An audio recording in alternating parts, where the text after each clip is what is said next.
Mrs Lee Kuan Yew, wife of Minister Mentor and mother of Prime Minister Hsien Loong, died on Saturday at 5:40 p.m. She was 89 and passed away peacefully at home in Oxley Road.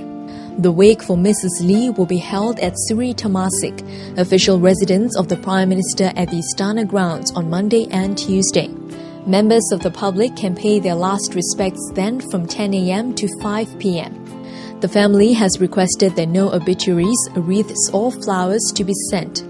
All donations will go to the National Neuroscience Institute Health Research Endowment Fund. A statement from the Prime Minister's office said that a private funeral will take place at Mandai Crematorium on Wednesday. Mrs Lee, whose maiden name is Kwa Gyok Chu, was an intensely private person who kept a very low profile in public. But she had been a pillar of support to Minister Mentor Lee Kuan Yew, the father of modern Singapore.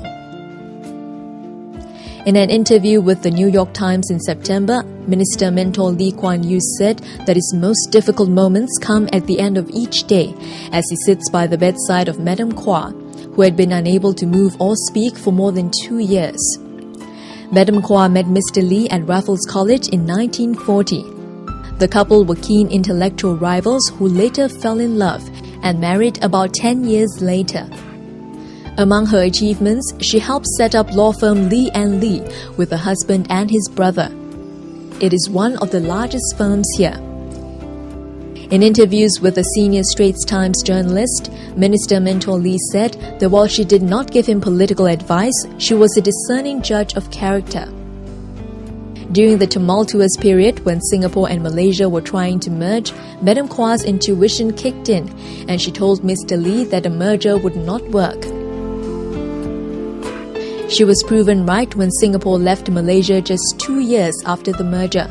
As Mrs Lee was very discreet, what is known of her life and personality was viewed through her husband's eyes in his 2-part memoirs. In the first volume of his memoirs, The Singapore Story, Mr Lee portrayed her as an independent-minded and devoted wife who was a tower of strength and had given him constant emotional and intellectual support.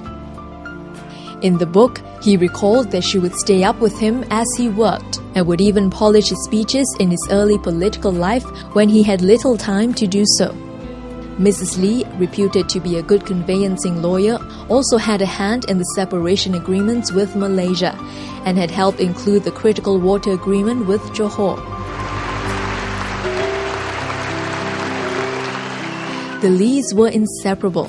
In spite of poor health after her stroke in 2003, she still accompanied Minister Mentor Lee to political events.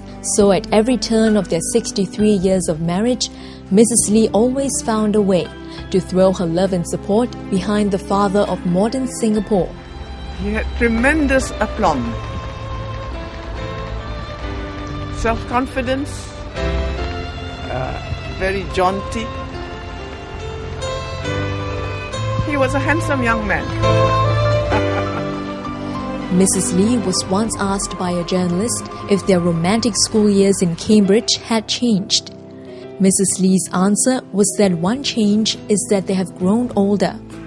And when the interviewer cheekily asked if their relationship remained from black hair to white hair, she said, black hair to no hair.